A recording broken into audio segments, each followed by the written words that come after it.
আসসালামু আলাইকুম এভরিওয়ান, সবাই কেমন আছেন? আলহামদুলিল্লাহ, আপনাদের দোয়ায় আমিও ভালো আছি। বলতে না পারলে দ্বিতীয়বারের সম্পর্কে জড়াবেন না, কারণ খুব কাছে যাবেন না, স্পর্শ নেবেন না। একটা মানুষের থেকে বেরোতে আদতেই আমাদের অনেকটাই সময় লেগে যায়। তার স্বভাব আসনাই খুব স্পর্শে বুকে টেনে নেওয়াটুকু সহজে যায় না।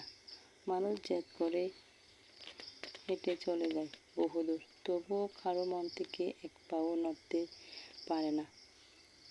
আমরা ছড়িয়ে যাই, বিক্ষিপ্ত হয়ে যাই, কখনো জানালার গ্রিলে বসা প্রজাপতির ঠার মতো স্থান্য হয়, শব্দহীন হই, কখনো আবার একাকিত্বে কুকুরের মতো কেঁদে উঠি। আমরা ভাবি নতুন কি এক্ষুনি আসুক, গুছিয়ে নিক প্রতিটা আঘাতে, জমিয়ে দিক পুরো মোমের প্রলেপ। আর এখানেই সব থেকে বড় ভুলটা হয়ে যায়। খুব তাড়াতাড়ি আবার জড়িয়ে যেতে চায়, এবং নতুন মানুষের ভিতর সেই ফেলে আসা মানুষটার অবসর খুঁজে বেড়ায়। তার চুমু খাওয়ার ধরন, রাগ ভাঙানোর টোটকা, স্থানের নয় ফাঁকার নিভে বসলে ঠান্ডা লেগে যাওয়ার নিষেধটুকু শুনতে চায়। একইভাবে একই আবহে বিশ্বাসই করতে পারি না যে এই মানুষটা ভিন্ন, আর গন্ধ পরস্পর ফেলে নরম হয়ে যাওয়াগুলো আগের মতো নয়। আর সেটাই খুব স্বাভাবিক।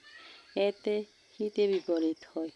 নতুন মানুষটিকে কোনো কারণ ছাড়াই অক্লেশ ভেঙে ফেলি, যেটার আন্দাজটুকুও থাকে না আমাদের। তার হৃদয়ে জোড়ে তখন প্লাবন ঘনের তরণীর হঠাৎ নৌকা ডুবি।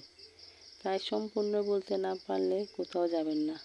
আপনি হয়তো সহজে বেরিয়ে আসতে পারবেন না, কিন্তু যে আপনাকে রেখে দিবে বেশ কয়েক মাস, কয়েক বছর, কিংবা কখনো কখনো গোটা এক জীবন।